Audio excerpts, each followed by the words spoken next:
बिस्मिल्लाहिर्रहमानिर्रहीम, अस्सलाम वालेकुम। मैं हूं Jasmeen Manzoor and welcome to the show. नाज़रीन, दो तीन इंपॉर्टेंट इश्यूज हैं। एक तो जाहिर सी बात है, गैस का शदीद बहरान है।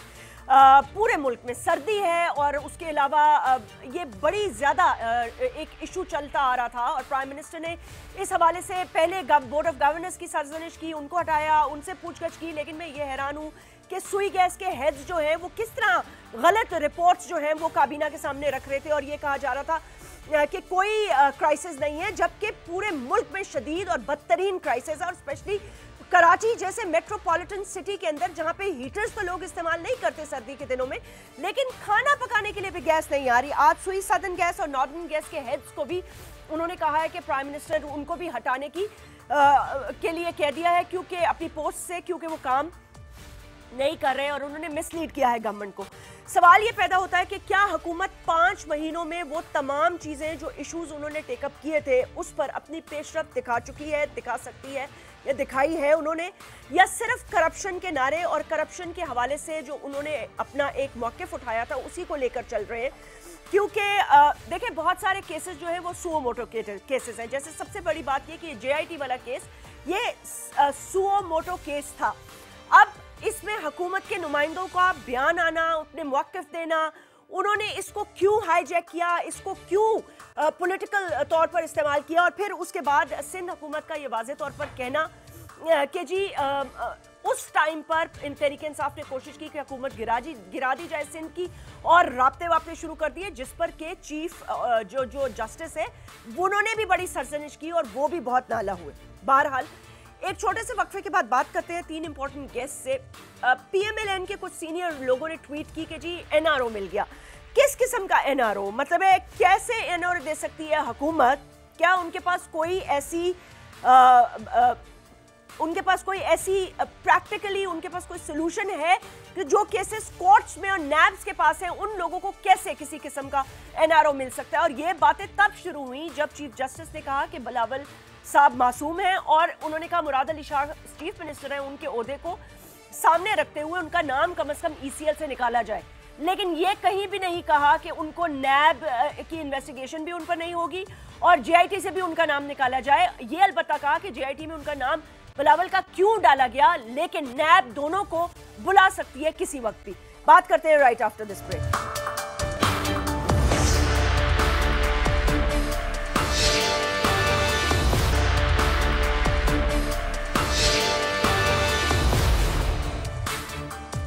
वेलकम बैक नाज़रीन। आज हमें ज्वाइन किया मुर्तज़ा वहाब साहब ने। आप एडवाइजर हैं चीफ मिनिस्टर सिंध के for information and law, Pakistan Peoples Party के एक सीनियर रुकन है। उस्मान डार साहब स्पेशल असिस्टेंट हैं प्राइम मिनिस्टर के ऑन यूथ अफेयर्स और सीनियर रहनुमा है PTI के। डॉक्टर निसार चीमा साहब कौमी असम्बली के रुकन है और PMLN के एक सीनियर मेंबर है। बहुत बहुत शुक्रिया, अस्सलाम वालेकुम, वेलकम। मैं ये पूछना चाहती हूँ, ये कह रहे हैं कि आप लोगों ने बड़ी लुडियाँ डाली और खुशियाँ मनाई इस JIT के फैसले के बाद, और ये कहना पीपल्स पार्टी का कि जी JIT की रिपोर्ट को मुस्तरद कर दिया सुप्रीम कोर्ट ने।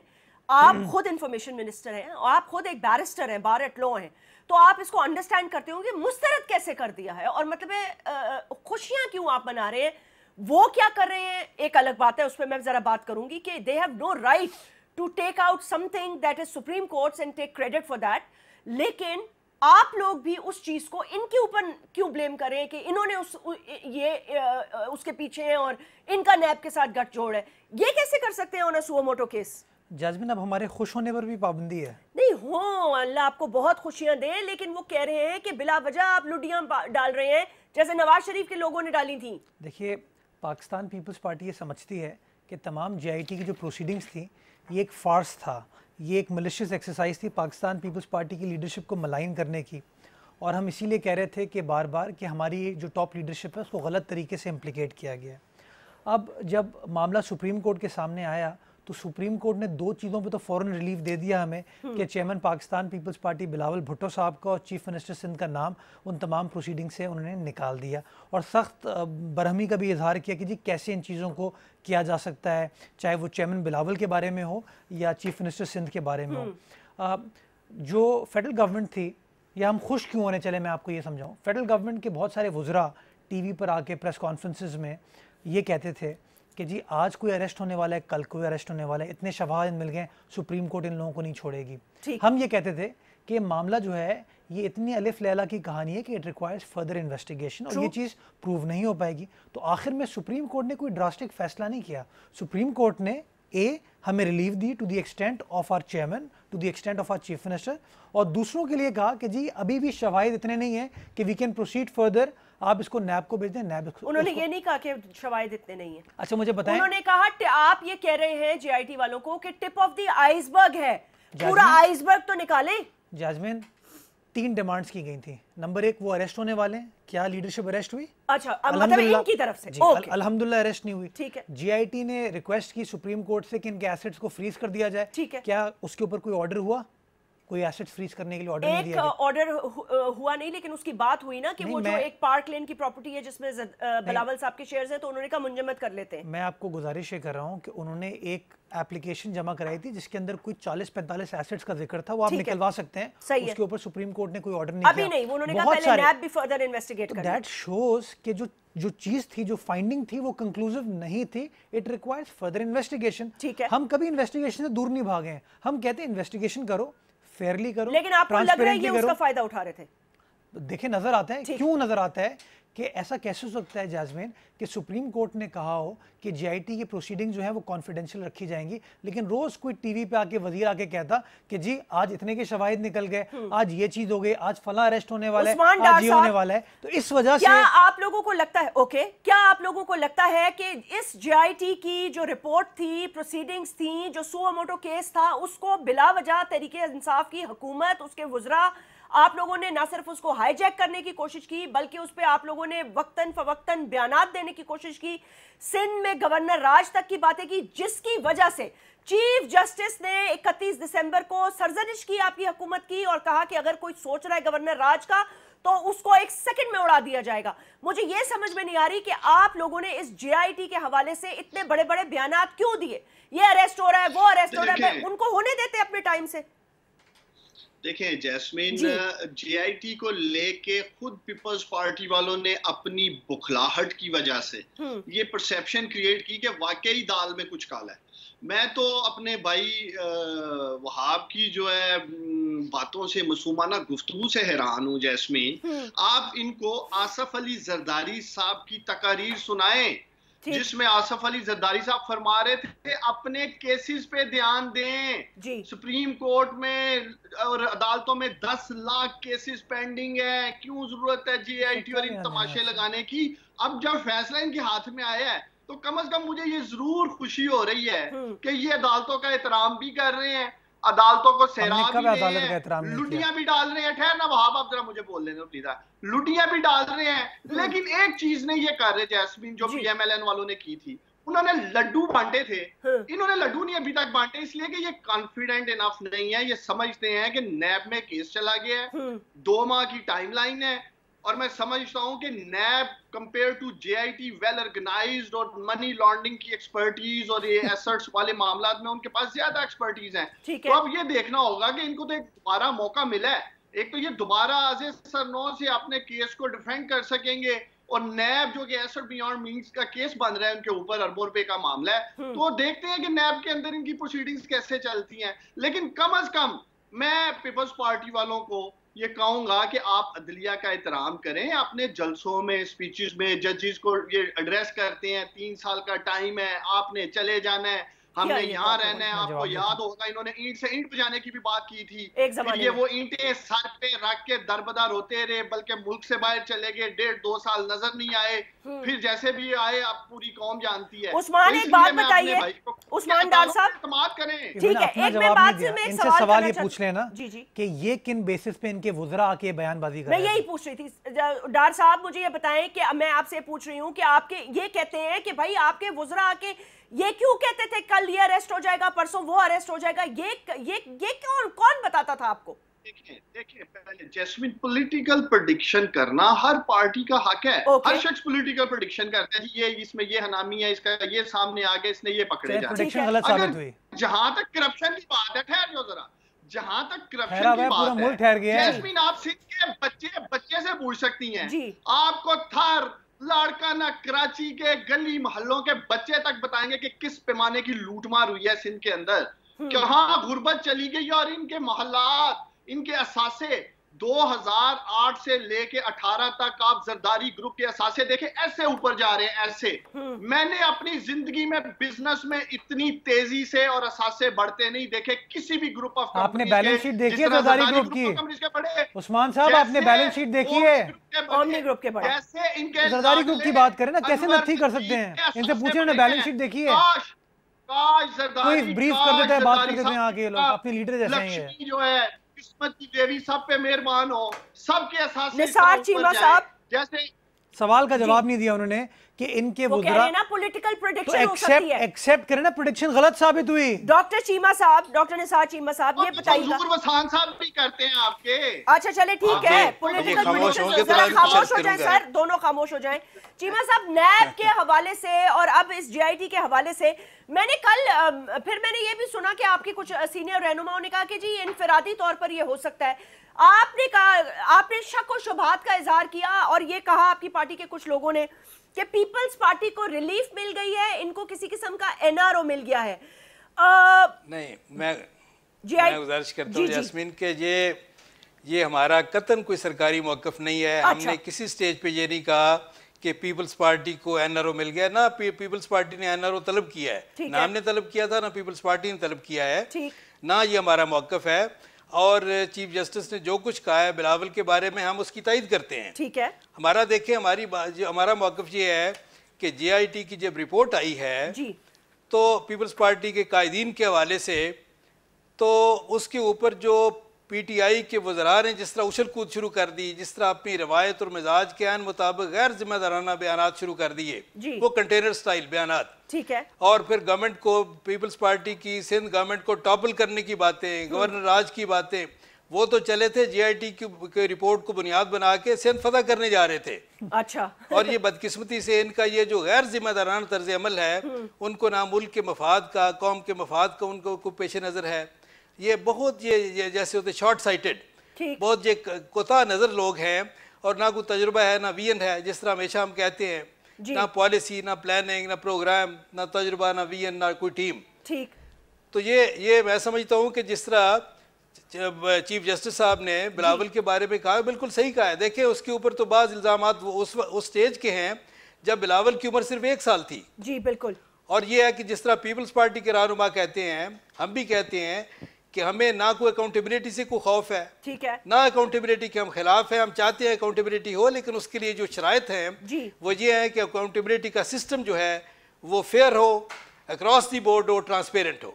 लेकिन यहाँ तो नजर आता है ना कि बिल्कुल ये है कि वन साइडेड है, टारगेटेड है। एक बात बताइए, और ये पॉलिटिकली मोटिवेटेड है। अच्छा डॉक्टर साहब, ये तो फिर इसका मतलब ये हो गया कि हम ये कह रहे हैं कि नैब का जो इदारा है वो इन्फ्लुएंस्ड है हुकूमत वक्त से, और हुकूमत की नैब के बारे में जैस्मिन आज के अखबारों में आपने पढ़ा होगा, बड़ा इंटरेस्टिंग है ये स्टेटमेंट इनके इंफॉर्मेशन मिनिस्टर साहब जो है फवाद चौधरी साहब ने फरमाया है किसी जगह पे कि जी नैब पे तो दुनिया हंस रही है, नैब पे दुनिया हंसती है। अंदाजा करें, कभी कभी सच भी मुंह से निकल जाता है। ये उनके इंफॉर्मेशन मिनिस्टर साहब फरमा रहे हैं, सर वो इमरान खान की हालत ये है कि उस पे दुनिया, वो इमरान खान नैब पे दुनिया हंस रही है जी, वो इमरान यानी खान जिस रेफरेंस से भी उन्होंने कहा है, रेफरेंस से भी कहा, लेकिन सच कभी कभी मुंह से निकल जाता है। तो एक आपको और बाकी सही बात है। एक और बात पे भी तो गौर करें, प्राइम मिनिस्टर अपने मुंह से सहाफियों के सामने कह चुके हैं जी कि कन्विक्शन रेट इनका तकरीबन 7 to 8% है। मैं तो इनसे मुतमईन नहीं हूँ, अगर मेरे हाथ में होता तो मैं तो आनन फानन सारे काम करता। नहीं, वो तो देखे प्राइम मिनिस्टर साहब की कल की ऑब्जर्वेशन तो देखें, जब इनकी एक मीटिंग हुई है ये जो तवानाई की मिनिस्ट्री के हवाले से जी, और जिसमें उनकी प्राइम मिनिस्टर साहब की ऑब्जर्वेशन है कि ये जो है ये ना कोई कोऑर्डिनेशन है, ये पावर और पेट्रोलियम के जो इनके जो डिवीजन है उनमें कोई कोऑर्डिनेशन नहीं है, मिसमैनेजमेंट है जी। और बड़ा उन्होंने वो जो उस पर नाराजगी का इजहार किया है। मिसमैनेजमेंट तो ये हर तरफ नजर आ रही है। आज सर बिजली घरों के हवाले से भी बड़े सख्त चीफ जस्टिस ने बयान दिए ना। उन्होंने ये कहा है कि भाई आज बल्कि आज हमजा ने भी ये कहा है कि जी बिजली जो है ये कहते हैं कि सिस्टम से निकल गई है। तो किस तरह निकल गई है? 2-3 इंपॉर्टेंट 3 इश्यूज इस वक्त हैं। उस्मान, क्या आपको लगता है कि आपकी जो हुकूमत है, देखिए आपके वुज़रा कुछ तो बयान देते हैं तो चले ठीक है, बयानबाजी की हद तक मैं समझती हूँ, सियासी बयान आपने दिया, उन्होंने दिया, आपने, लेकिन अपनी मिनिस्ट्रीज के हवाले से भी तो वो आकर अपडेट देना। मुल्क में बदतरीन गैस की लोड शेडिंग है, भाई क्या हो रहा है? आपने सुई गैस सदर्न और नॉर्दर्न के हेड्स को फायर कर दिया, सिर्फ ये हाल है। बिजली जो है वो जारी है, सर्दियों में लोड शेडिंग अरूज पर है। देखिए जैस्मीन, ये इन्हीं की लगाई हुई तजर्बाकार टीम है सिस्टम के अंदर। अभी तक तो हमने कोई लोग नहीं लगाए, अभी हमने पूरा मौका दिया ईमानदारी के साथ ब्यूरोक्रेसी को कि जो जहां है वो काम कर सके। जहां तक आईपीपीज की आप बात कर रही हैं, चीफ जस्टिस साहब ने कहा कि पूरी दुनिया में ऐसे मुआहदे नहीं होते जो आईपीपीज के साथ किए गए हैं, वो इन दोनों जमातों ने किए हैं। हमने तो किसी से कोई मुआहदा नहीं किया, हम तो आगे सिस्टम की निजाम की दुरुस्तगी की कोशिश कर रहे हैं। ये वही तजर्बाकार कहते हैं। मैं मानता हूँ, देखिए मैं मानता हूँ कि हम ना तजर्बाकार हैं जैस्मीन, मैं मानता हूँ हम लूट मार के मामले में ना तजर्बाकार हैं, हमें खजाना लूटना नहीं आता, हमें ना तजर्बाकारी अदारे तबाह करने में, जिस तरह माशाल्लाह इन्होंने बड़ी तजर्बाकारी से रेलवे चलाई, बड़ी तजर्बाकारी से पीआईए चलाई, बड़ी तजर्बाकारी से स्टील मिल चलाई। हमें कोई तजर्बा नहीं कौम को 28,000 अरब के कर्जों के तले बोझ तले दबाने का। गैस की जहां तक बात है, देखिए प्राइम मिनिस्टर ने कमेटी बनाई, जब उसकी रिपोर्ट सामने आती है स्वीट सर्दर्न नॉर्दर्न के जो भी एमडीज हैं, तो क्यों झूठ बोलती है ब्यूरोक्रेसी आपसे? ये तो मकसद उसका एक ये भी परसेप्शन लिया जा सकता है कि उनकी जो वफादारियां शायद आज भी बजाय रियासत के अपने पुराने जो इनके थे गवर्नमेंट थी उनके साथ थी, शरीफ खानदान के साथ थी, या जिन लोगों ने भी इनको एज ए हैंड पिक लोग लगाया था। हमारी तो कोशिश यही है कि अदारों में बेहतर लोग आ जाए। एंड ऑफ द डे देखिए हुकूमत का काम, देखिए हमारा काम है पॉलिसीज बनाना, आगे सिस्टम इन्हीं लोगों ने चलाना है। जहां जहां सिस्टम में बीमारियां नजर आ रही हैं इनके वक्त की, उसका इलाज कर रहे हैं। बाज जगह मुआशरत को तो ये कैंसर की हालत में छोड़ के गए हैं, कैंसर की हालत में इस तरह उसका इलाज करना पड़ रहा है।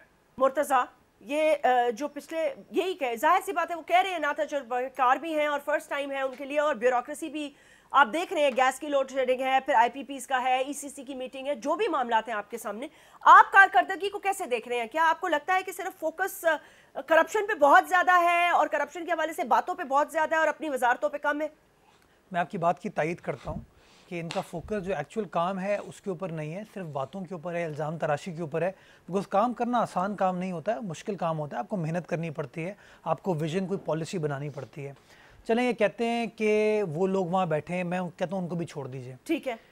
रुपी डिवैल्यू हुआ, बिल्कुल, वज़ीर आज़म पाकिस्तान ने और रिकॉर्ड का कि मुझे इसके बारे में पता नहीं था, कहा जी, कहा वज़ीर ख़जाना ने ऑन रिकॉर्ड कहा कि उसके बारे में 3 लोगों को पता था, एक गवर्नर स्टेट बैंक, एक वज़ीर ख़जाना और तीसरा वज़ीर आज़म। जब एंकर ने उनसे पूछा कि जी वज़ीर आज़म को पता था, तो कहते मैंने खुद वज़ीर आज़म को बताया। ठीक, देखिए ये शो करता है एक ऐसी हुकूमत है जिसका कोई ग्राउंड वर्क नहीं है, जो काम करने में बिलीव नहीं करती, कोई कोऑर्डिनेशन नज़र नहीं आती। इसीलिए जैस्मिन आप देखें हुकूमत आए 5 माह हो गए, ये अभी तक उसी तरह ऐड करें ऐसे ऑपोजिशन में बैठे हों कि जी वो गलत है, वो गलत है, वो गलत है।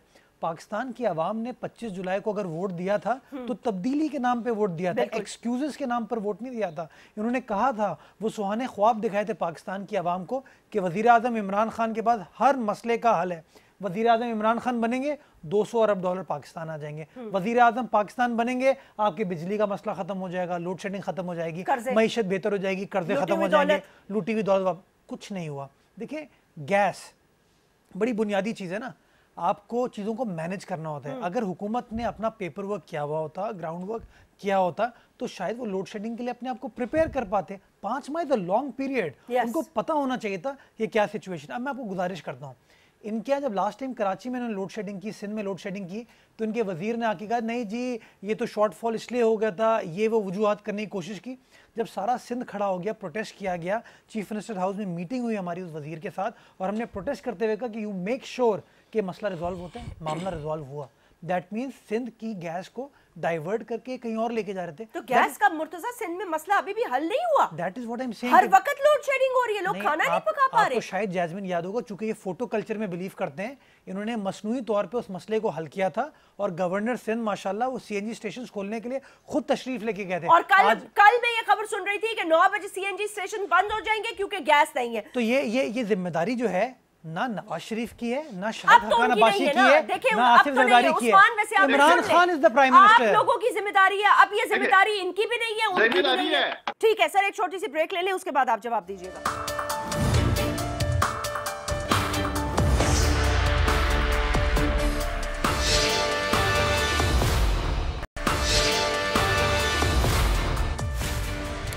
Welcome back.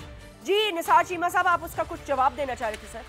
जी जैस्मिन, मैं आपसे सबसे पहले तो ये इंसाफ के हवाले से जी जी ये मैं चाहता हूँ कि मैं ये टाइम मुझे भी मुनासिब दिया जाए। इनकी बामी जो गुफ्तगू है ना उसमें वो that is at the cost of my time. तो मेरी गुजारिश ये है कि मैं एक तो ये कि ये जिस तरह कहा गया कि इनको तो याद ही नहीं रहता कि ये प्राइम मिनिस्टर है, ये कंटेनर से उतर ही नहीं रहे। मेरी तो गुजारिश ये है कि एक वजीर या उस्मान डार साहब बड़े माशाल्लाह एक्टिव और एनर्जेटिक हैं, इनको ही मुकर्रर कर दिया जाए मुशीर याद दहानी, जो सुबह दोपहर शाम प्राइम मिनिस्टर साहब को याद दिलाते रहे कि जनाब आप प्राइम मिनिस्टर हैं, अब अपोजिशन में नहीं है, कंटेनर नहीं है, ये प्राइम मिनिस्टर सेक्रेटेरिएट है। दूसरी बात जो है वो ये जैस्मीन हर मामले में जो भी इनकी नाअहली है वो उसका मलबा सारा जो पिछली हुकूमत पे डाल देते हैं कि जनाब हमें मईशत इस हालत में मिली है, हमें मुल्क इस हालत में मिला है। मैं आपकी इजाज़त से ये आप इस बारे में बिल्कुल इनको वंस फॉर ऑल ये क्लियर करना चाहता हूँ, आप भी ज़रा गौर फरमाएं कि किसी मुल्क की इकानमी और मईशत के हवाले से जो इम्पोर्टेंट इंडिकेटर्स हैं जी सर, जो बेंचमार्क हैं, वो 6 इंडिकेटर्स हैं बड़े इंपॉर्टेंट। ठीक, वो जीडीपी ग्रोथ, ठीक है, फर्स्ट उसकी हालत ये है कि जब हमने जब ये यानी आप अंदाज़ा फरमाएं कि 4 important international agencies IMF, world bank, Moody's और फिच, ये सारे के सारी एग्री करती हैं, चारों इंटरनेशनल एजेंसीज, कि हमने जिस हालत में मुल्क को छोड़ा 2016 और 17 का जो साल था इकॉनमी के हवाले say that was the best. पिछले 13 साल में that was the best. Highest GRD growth थी, GPD ग्रोथ थी, और जिसकी वजह है वो जो यानी हमने तकरीबन 6 तक पहुंच गई थी। अब ये है कि 4 महीने में ये 4 तक आ गई है, और 2020 में ये एक्सपेक्टेड है 3.5 तक जाने का। इतनी रिडक्शन इसमें डिक्रीज हो रही है बदकिस्मती से। मैं क्यों हो रहा है ये इसकी तरफ मैं आता हूँ। दूसरा इंपॉर्टेंट है इन्फ्लेशन, बड़ा इंपॉर्टेंट इंडिकेटर है जैस्मीन। इन्फ्लेशन हमारे दौर में 4% थी और इनके दौर में अब 8 तक चली गई है। ये इंटरनेशनल एजेंसीज की रिपोर्ट है। ठीक है। और एक्सपोर्ट्स जो हैं ये डिवैल्यूएशन जो रूपी की है पाकिस्तान करेंसी की, उसके बावजूद आप ये देख लें कि पिछले 3-4 महीने में या 2 महीने में as compare to the corresponding months of the previous year वो जो है वो भी बढ़ी नहीं है बल्कि कम हो गई है। मेरी गुजारिश सुन लें। फॉरेन इन्वेस्टमेंट जो है वो पिछले 4 महीने में 40% कम हुई है। इनको जरा बता दें कि जब ये बोलते हैं तो हम बीच में दखल नहीं देते। 40% फॉरेन इन्वेस्टमेंट जैस्मीन 40% फॉरेन इन्वेस्टमेंट कम हुई है। अच्छा, पॉलिसी इंटरेस्ट रेट जो था बैंकों का हमारे दौर में 6 था, इनके दौर में 10% तक चला गया बदकिस्मती से। अच्छा, करेंसी की जो वैल्यू है किसी दुनिया के किसी मुल्क की मईशत में उस मुल्क की करेंसी की वैल्यू बड़ी इंपॉर्टेंट है। इन्होंने 35% डिवैल्यूएशन हुई है, अंदाजा करें। और जरा गौर करें ये इनके नहीं जैस्मीन एक बात, इनके अपने स्पोक्समैन थे, इनके तर्जुमान थे मईशत के हवाले से, इक़्तिसादियात के हवाले से डॉक्टर फरूख सलीम साहब, इन्होंने कहा जी कि इनकी सारी पॉलिसी जो है बिल्कुल यकसर नाकाम है और फरूख सलीम साहब ने आके हटा दिया गया। ठीक है, नहीं हटा नहीं, पता नहीं मैं ये बताना चाहता हूँ कि हुआ क्यों है। मुझे सिर्फ 1 मिनट इजाजत दे दे, मुझे सिर्फ 1 मिनट इजाजत दे दे कि हुआ क्यों है। हुआ ये है सबसे पहले लैक ऑफ कैपेसिटी, इनकॉम्पिटेंस है। दूसरी बात मिसमैनेजमेंट है। तीसरी बात जो है कंटेनर टाइप इररेस्पॉन्सिबल जो है ना उनकी स्टेटमेंट्स हैं। हम कहते हैं मईशत बेहतर करें, वो कहते हैं नहीं छोड़ेंगे, पकड़ लेंगे। हम कहते हैं भाई इदारे ठीक करें, वो कहते हैं अंदर दे देंगे, बंद कर देंगे, जेल में डाल देंगे। ये क्या तरीका है, कंटेनर से उतरती नहीं है। और एक आखिरी बात जो है जिम्मेदारी का मुजाहरा किया प्राइम मिनिस्टर साहब ने कि बाहर जाके मुल्क को जिस तरह बदनाम किया, हर जगह जा जाके मुल्क में करप्शन है, मुल्क में करप्शन है, फॉरेन इन्वेस्टमेंट कम नहीं होगी तो और क्या होगा। ठीक है जी उस्मान। डॉक्टर साहब, अगर जैस्मीन इतना ही सब कुछ अच्छा चल रहा था तो क्यों इनके वजीरे खजाना, पाकिस्तान की तारीख में कभी कोई वजीरे खजाना मुल्क छोड़ के नहीं भागा, बल्कि ठीक कह रहे हैं, उनकी भी सुन ले, तो क्यों इनके वजीरे खजाना भाग गए। अगर मुआशरत इतनी अच्छी चल रही थी तो एक्सपोर्ट क्यों डायरेक्ट जो है गिरी, क्यों डायरेक्ट फॉरेन इन्वेस्टमेंट गिरी, क्यों कर्जे इनको इतने लेने पड़े कि 13,000 से 2,500 रुपए पहुंचा दिए। ये अपनी गवर्नमेंट के आखिरी 6 माह चेक करें जैस्मीन, 13 रुपए डॉलर बढ़ा था 13 रुपए 103 से 116 पे गया, याद है मुझे। फिर केयर टेकर सेटअप में 116 से 129 पे गया। ठीक है, हमारी गवर्नमेंट में तो अभी सिर्फ 138 पे है। ये किस तरह कह सकते हैं कि 35% नहीं ये बात ठीक है भाई साहब, डॉक्टर साहब ने आर्टिफिशियली मेंटेन किया हुआ था डॉलर। और महंगाई सुने, महंगाई में इनको चैलेंज करता हूं दोनों भाइयों को, अपने 100 डेज की गवर्नमेंट की ये इन्फ्लेशन रेट लेके आ जाएं, अगले हफ्ते प्रोग्राम कर लेंगे कि हमारे में बढ़ी है या पीएमएल में या इनमें। हर गवर्नमेंट जैस्मीन आखिरी 1 साल में आर्टिफिशियली खड़ा कर देती है सब चीजों को, ताकि इलेक्शन ईयर आ रहा होता है, ना महंगाई करनी है ना कुछ कर्जे लेने हैं। इसलिए ये जो 1 साल का इन्होंने आर्टिफिशियली रोक रखा था इन्फ्लेशन को, ये वो तमाम चीजें सामने आ रही हैं। मेरे भाई अगर आप सब कुछ ठीक कर रहे थे तो क्यों गैस के ऊपर 150 अरब का खसारा छोड़ के गए हैं? क्यों 450 अरब का खसारा ये एनर्जी पे छोड़ के गए हैं? क्यों पीआईए दिवालिया आज भी 50 अरब रुपए सालाना गैस का खसारा है आज भी। अगर ये इतने तजर्बाकार थे तो क्यों पाकिस्तान के अदारे दिवालियापन का शिकार हो गए हैं, कर्जों के पोर्टल दबे हैं, खसारे कर रहे हैं हर एक। कोई एक इदारे का नाम डॉक्टर साहब बता दें जो आपने 5 सालों में जवाब दे दें इसका। मैं जवाब दे दूं जी, एक शेयर पे जवाब दे दूं जैस्मीन जी। नहीं सर, शेयर नहीं, फैक्ट्स पे जवाब दें। शेयर कहां से आ गया? फैक्ट्स ये हैं कि बदकिस्मती से इनका ताल्लुक जो है ना वो गोएबल स्कूल ऑफ थॉट से है। इतना झूठ बोलो कि लोगों को सच लगने लग जाए, और यही इन्होंने किया है। यानी मैं बताऊं, मैं जो शेर आपको सुनाना चाह रहा था वो ये है जी, डॉक्टर साहब सुन तो लें कि मैं सच कहूंगा मगर फिर भी हार जाऊंगा, वो झूठ बोलेगा और लाजवाब कर देगा। ये है इनका हाल जी। इनकी लीडरशिप नवाज शरीफ साहब भी खाने पे जैस्मीन शेरो शायरी करते थे, क्या करते थे? मुल्क का ये हाल है। एक इदारे का नाम नहीं बता सके जी मुनाफा बख्शता हमारे दौर में। बड़ी अच्छी नहीं, मैंने तो अपने 6 इंडिकेटर देखे, इंपॉर्टेंट 6 इंडिकेटर्स बताए हैं जो हमारे दौर में बेहतरीन थे, और आपने आती उसका बेड़ा गर्क कर दिया। ये तो आप भी कहते रहे ना मुर्तजा के पीपल को बताओ ना, ये तो ठीक है, आपका मौकिफ भी तो यही था। अगर इजाजत दें तो मैं बात जी प्लीज। देखिए, पाकिस्तान की तारीख की हाईएस्ट एक्सपोर्ट्स 26 बिलियन डॉलर्स थे। ठीक है। वो पाकिस्तान पीपल्स पार्टी का दौरे हुकूमत था जिसमें वो 26 बिलियन डॉलर्स पे हम पहुंचे। पाकिस्तान की तारीख की हाईएस्ट रिमिटेंसेस जो है वो पाकिस्तान पीपल्स पार्टी के दौर में आए। तो जब ये माजी को क्रिटिसाइज करते हैं बार बार, तो मैं समझता हूँ थोड़ा सा तहरीक इंसाफ को केयरफुल होना चाहिए और बात करनी चाहिए जो लॉजिकल हो, फैक्चुअली करेक्ट हो। अभी जो डॉक्टर साहब बात कर रहे थे, मैं उन बात को थोड़ा सा इंडोर्स करूं, और उस्मान साहब को गलत तरीके से इसको नहीं समझना चाहिए। ये फैक्ट है कि अगर नवंबर 2018 की या दिसंबर 2018 की एक्सपोर्ट को आप 2017 से कंपेयर करते हैं कॉरेस्पॉन्डिंग ईयर में, तो आपकी एक्सपोर्ट्स में कमी आई है, आपकी रेमिटेंसेस में कमी आई है। दैट मींस कि कहीं ना कहीं आपकी जो ट्रेड पॉलिसी है उसमें कोई गलती है, आपकी रेमिटेंसेस नहीं आ रही। दैट मींस क्या कोई ऐसा इदारा है जिसको अरबों रुपए के खसारे में ना छोड़ा हो? देखिए, ये जो कहते हैं ना कि आपने एक बीमार मईशत दी, बता दें हमें। अच्छा एक मिनट डॉक्टर साहब बात कर लूं। ये कहते हैं हमें बीमार मईशत दी, क्या इनको नहीं पता था कि बीमार मईशत है? इसीलिए तो इन्होंने वोट लिए। They asked for it, right? Now they should not go away and say कि यार ये इतनी खराब थी इसलिए हम चीज नहीं। डॉक्टर साहब आप खामोश तो हो जाएं। 10 साल नहीं है, 20 और डॉक्टर साहब ये जो बात करने का स्टाइल है छोड़ दें। 5 माह भी हुए हैं यार, नहीं 5 माह हुए अभी। अच्छा इनको 100 दिन, एक मिनट डॉक्टर साहब, क्या मैंने आपको कहा था 100 दिन का टाइम फ्रेम दें? क्या मैंने कहा था कि आप ऐलान करें कि आप 100 दिन में सब कुछ ठीक कर देंगे? आपने खुद कहा था ये डॉक्टर साहब, हमने कहा था आपको या आपने खुद फैसला किया था? वजीर आजम पाकिस्तान ने फैसला किया था। अच्छा अभी खामोश रहे डॉक्टर साहब, खामोश रहे। इन्होंने कहा यार, हमने कहा यार एक मिनट हमने कोई कहा था कि दूध और शहद की नदियां बहा देंगे, पीआईए को 100 दिन में हम मुनाफा बख्श कर देंगे, डायरेक्शन देंगे।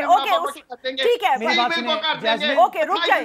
जैस्मीन का कर्जा जो आपने लिया वो नीचे ले आएंगे। अच्छा जी डॉक्टर साहब सुन ले आप, इनको स्पीकर वाला रोल प्ले करें, इनको खामोश करवाएं। सुने आप डॉक्टर साहब, सुने आप, मुर्तजा कुछ कहना चाह रहे हैं। आप जबरदस्त हैं, टाइट हैं, सारे मसाइल आप लोग हल कर देंगे, बस मेरी गुजारिश सुन लें, बाकी आवाम पे छोड़ दें। देखिए जैस्मीन, बुनियादी गुजारिश, वो मुल्क जिसके अंदर इकोनॉमिक सर्टेनिटी नहीं होगी उसमें इन्वेस्टमेंट नहीं हो सकती। जाहिर सी बात है। ठीक है, इस हुकूमत ने आने के बाद सबसे पहला काम ये किया कि इकोनॉमिकली अनसर्टन सिचुएशंस क्रिएट की, जिसका नतीजा ये हुआ कि डॉलर के मुकाबले में रुपये की डिवैल्यूएशन हुई। क्यों? क्योंकि इस मुल्क की मईशत की कोई इंडिकेशन नहीं थी कि आया हमारे पास पैसे हैं या नहीं है। आपको सऊदी अरब जाना है, यूएई जाना है, मलेशिया जाना है, चाइना जाना है, IMF जाना है। इस बात का फैसला अगर वजीर आजम साहब शुरू में कर लेते तो मैं समझता हूँ बहुत सारे आपके मसाइल हल हो जाते हैं। आप जो स्टॉक मार्केट का बैरोमीटर होता है वो क्या होता है? वो इन्वेस्टर कॉन्फिडेंस शो करता है। स्टॉक मार्केट तब बढ़ती है जब इन्वेस्टर ये सोचता है कि इस मुल्क की इकोनॉमिक पॉलिसी सस्टेनेबल और स्टेबल नजर आती है। जो स्टॉक मार्केट में क्रैश आया वो इस वजह से आया ना कि इकोनॉमिक पैकेजेस काफी दिए ना मुल्क को। देखिए मेरी बात सुनिए, अगर अभी तक पाकिस्तान में 8-9 अरब डॉलर भी आ गए हो ना तो आप मुझसे बात करें। सऊदी अरब के $2 बिलियन आए, इनको आखिर में IMF जाना पड़ेगा। अगर जाना पड़ेगा तो जैस्मिन, अगर वजीर आजम इज्जत माफ, वजीर आजम फरिश्ता सिर्फ नेक, पढ़े लिखे, काबिल, ईमानदार आदमी पहले दिन इस बात को एक्सेप्ट कर लेते कि मुल्क में तबाही हो चुकी है, तबाही हो चुकी है, मुझे IMF जाना पड़ेगा। मुर्तज़ा साहब की बात को एंडोर्स करते हुए मैं ये कहूँगा कि ये जो बदकिस्मती से PTI की गवर्नमेंट ने और इसकी क़यादत ने जो गैर यकीनी सी कैफियत पैदा की मुल्क में अपने गैर जिम्मेदाराना बयानात के ज़रिए और खौफ व हरास की फ़ज़ा पैदा की कि पकड़ लेंगे, मार देंगे, अंदर कर देंगे, जेल में डाल देंगे, और प्राइम मिनिस्टर साहब ने बाहर जाके जिस तरह के मुल्क की बदनामी का बायस बने और मुल्क में करप्शन है, इदारे तबाह हो गए हैं, उससे ये है कि ये फॉरेन इन्वेस्टमेंट कैसे आएगी? लोगों का एतमाद जो है वो मुल्क के इदारों पे, मुल्क पे ना रहेगा तो ना इन्वेस्टमेंट आएगी, ना मईशत बेहतर होगी। इनकी इनकॉम्पिटेंस ने, इनकी लैक ऑफ कैपेसिटी ने, इनके इररिस्पॉन्सिबल स्टेटमेंट्स ने मईशत का और मिसमैनेजमेंट ने मुल्क की मईशत का बेड़ा गर्क किया। डार साहब लास्ट कमेंट। जैस्मिन, मुल्क को बैंक करप्सी की दहलीज पे छोड़ के ये गए हैं। 18 अरब डॉलर का करंट डेफिसिट हमने नहीं छोड़ा, ये छोड़ के गए। इनकी तजर्बाकार गवर्नमेंट छोड़ के गई। तकरीबन 10 अरब डॉलर इनके लिए हुए कर्जों की वजह से चाहिए। ओवरऑल 28 से 30 अरब डॉलर चाहिए। हम तो मुआशरत को मुस्तकम करने की कोशिश कर रहे हैं। इन दोनों जमातों को कम अज कम हमारा शुक्रगुजार होना चाहिए। इनके तबाह किए हुए इदारे हम ठीक करने जा रहे हैं। इनके लिए हुए कर्जों की किस्तें हम उतार रहे हैं। 1 रुपया भाई आप नहीं करे, पाकिस्तान की गरीब आवाम कर रही है वो। इनके कर्जों कोई एहसान नहीं जता रहे आप। मेरी बात सुने, आपका वजीर आज़म टैक्स तो पे नहीं करता। कितना टैक्स पे किया इमरान खान ने? I have paid more tax than Imran Khan. Check करके आओ कि 25-30 सालों में आपकी और आपके तो यार आपको पता ही नहीं, कोई डार साहब छोड़े मुल्क की मुआशरत का। भाई मेरे 28 बिलियन डॉलर जो है, जिसमें 10 अरब सिर्फ लोन की अदायगी के लिए चाहिए और 18 अरब का करंट अकाउंट डेफिसिट आप लोगों का है, तो कहां से आएगा उस्मान? ये पैसे कहां से आएंगे? जास्मिन ठीक कैसे करेंगे ये बताया ना।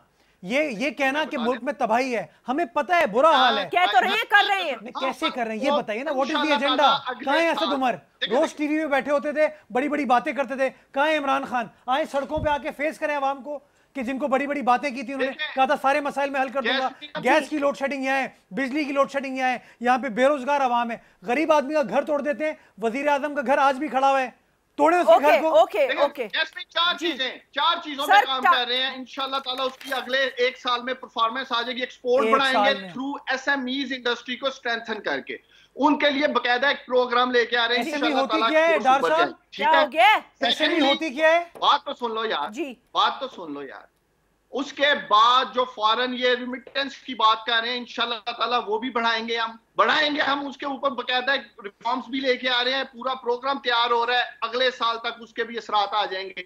तीसरी चीज है इंपोर्ट को नीचे लाने। ये तब तक करंट अकाउंट डेफिसिट ठीक नहीं हो सकता जब तक हम इंपोर्ट पे काबू नहीं पाएंगे। इंपोर्ट को आपको काबू पाना पड़ेगा। सही कह रहे हैं, हर चीज तो हम इंपोर्ट करेंगे। ये इनका काम है, इनको आवाम ने वोट दिया, यही बताएंगे कि कैसे करेंगे। मैं तो नहीं बता सकती। ये जाहिर सी बात है, इनकी जो हजारों टास्क फोर्सेस के हेड्स हैं उनको बुला बुला के अब पूछना पड़ेगा कि भाई कैसे आप करोगे और किस तरफ आप लेके जा रहे हो। Murtaza, thank you very much for joining. Usman आपका भी, और डॉक्टर निसार चीमा साहब मुझे ज्वाइन किया आपने। नाज़रीन अपना ख्याल रखिएगा। I'll see you tomorrow. Allah Hafiz.